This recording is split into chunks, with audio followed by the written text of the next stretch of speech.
Hello and welcome back to the garden. Today I am out collecting seeds. There is quite a bit around the garden that I am able to collect today, and I'm going to have to move fast because there is rain threatening and the wind is starting to pick up.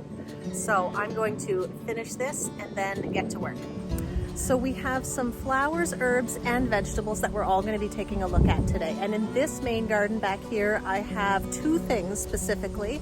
We have an annual peony poppy that I love, and we also have some scallions, which are a perennial member of the onion family. Perennial, at least here in zone 6.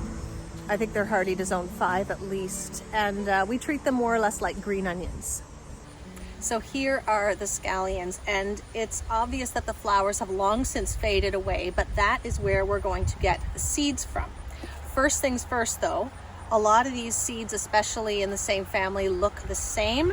So I'm going to label my containers before I pick any of them.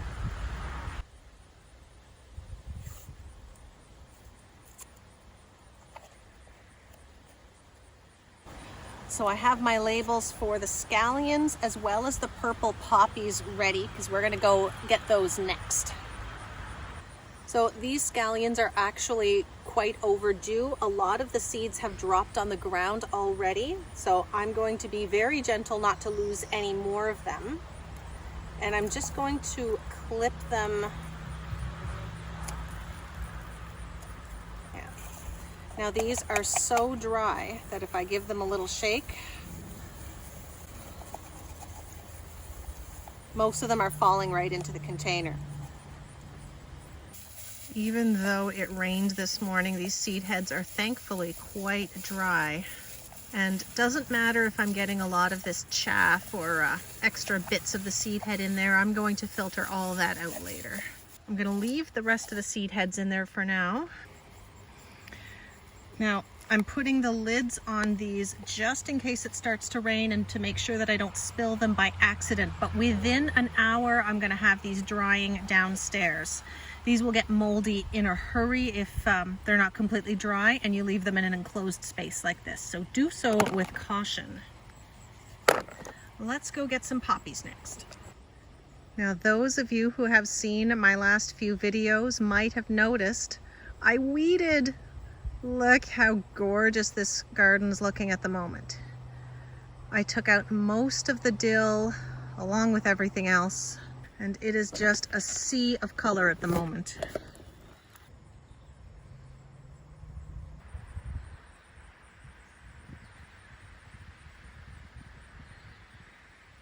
Here are my poppy seed pods. The plant doesn't look all that great at this point. In fact, the entire stem and all the leaves have died back, but I have left it here because I wanted these seeds. And there are so many seeds. That is how many seeds I got out of one pod. I was going to say hundreds. There's got to be 1,000 or more seeds in there out of one pod, and I have 4 more to go. The holes are right up at the top of the seed pod, which means it makes it really easy to collect the seed. When it is completely dry is when these holes will open, and by just tipping it upside down, thousands of those seeds are coming out really easily. Oh, there's so many. I think I have a couple more of these plants around the garden, but I might not need all those seeds. These were by far my favorite. I think they're called Purple Haze. They are a peony poppy. I'll check my seed pack just to be sure. I'm gonna leave these stems upside down in here a little while longer too while they're drying, just in case I get a few more.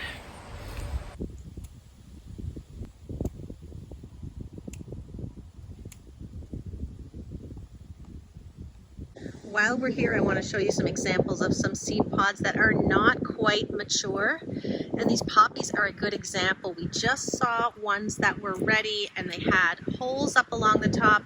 These ones do not have that yet. They are still green, they have not turned brown, and they don't have any holes on the top. So if you were to open that up, those seeds would likely not be viable, meaning they may not germinate if you harvest them at this point.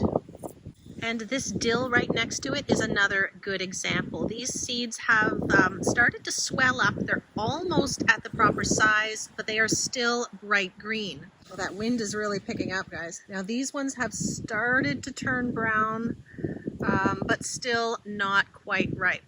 Now these seeds are closer to being ready. They have a tiny bit of green in them, but if you harvest them at this point, they will likely germinate, and you'll be able to get some new plants out of those. Here's another good example. This flower is Nigella, for Love in a Mist, and if you've grown this before, it's likely been a different variety.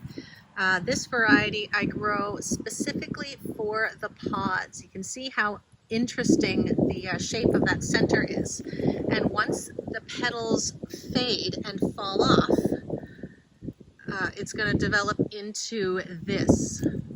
So this is the seed pod. I'm not growing this for the seeds, but I'm going to pick the pods themselves. But if you leave this, it will eventually dry and turn brown, and you can crack it open, then there will be a lot of seeds in there to grow next year. Now here's something that you are likely to already have in your garden, and that is chives. Now clearly I should have cut these back months ago, but it's just one of those jobs that I never got around to. So chive heads look almost exactly like those evergreen scallions I showed you before.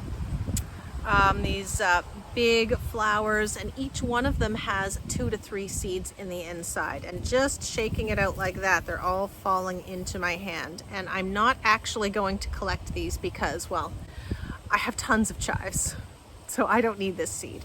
But you would collect this in exactly the same way as the scallions. Put them into a container, make sure they are thoroughly dry. If you are not sure, store them in a paper envelope and make sure they are in a dry space. If you have a dehumidifier like we do in our basement, all of my seeds get stored downstairs near that dehumidifier, and it stays fairly cool in the winter as well. Hi, Molly. If you grow calendula in your garden, this is another really easy plant to collect seed from. Once these flowers all fade, the pod underneath is going to swell and turn green, and it will look like this. And again, like the others, give it time, wait for it to turn brown, and at that point this will break apart really, really easily. And the seeds are very unique looking. These are not mature yet, but they look like these funny little curved things. The most unique shaped seeds I've ever seen. And then once they are dry and brown, they should come apart fairly easily. These gorgeous California poppies I will definitely be collecting seeds from. I forget the variety, but the seed pods are not ready yet. You can see how different they are than the other poppies. These are the seed pods right here, and they are still green. I haven't seen any brown ones yet. Isn't it interesting how they start out like this and then stretch out until they look like that?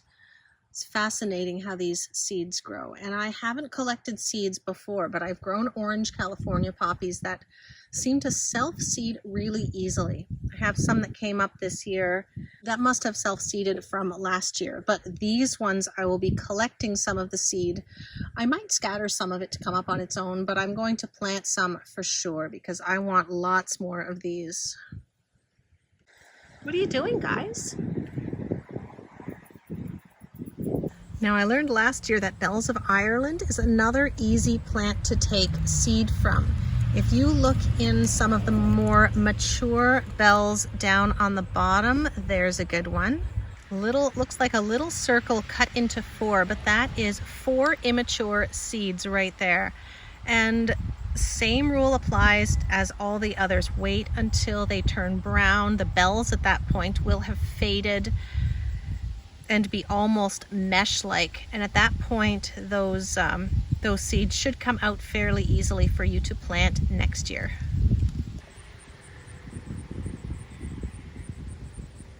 We are now in the front yard garden, and this poor garden is long overdue for maintenance. I have quite a few things to cut back, including a large kale that overwintered from last year and then flowered. It's tangled up in my poor daisies that got blown over in a windstorm.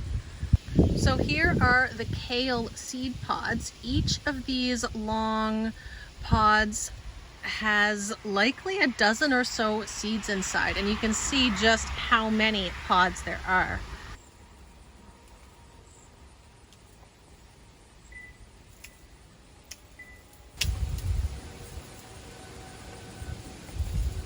A lot of these pods are busted open already, so it looks like I'm gonna have kale growing here as weeds next year.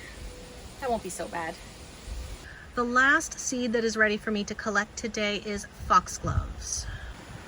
So we can work our way down this flower spike. These ones are not mature enough. They're still green. These are the last ones to flower. And then as we move down, you can see that they are brown and starting to open up. These ones I think are ready. Now what I have seen is cutting the entire flower spike and placing it into a paper bag, but I don't have any large paper bags at the moment, so I'm going to break off the flowers and put them in a container, and I'll let them dry that way. Now I'm going to make a note here that foxgloves are incredibly poisonous, and that's why I saved these for the end. I will make sure I go in and wash my hands very thoroughly after I'm done with this one. Well, there, that did the trick.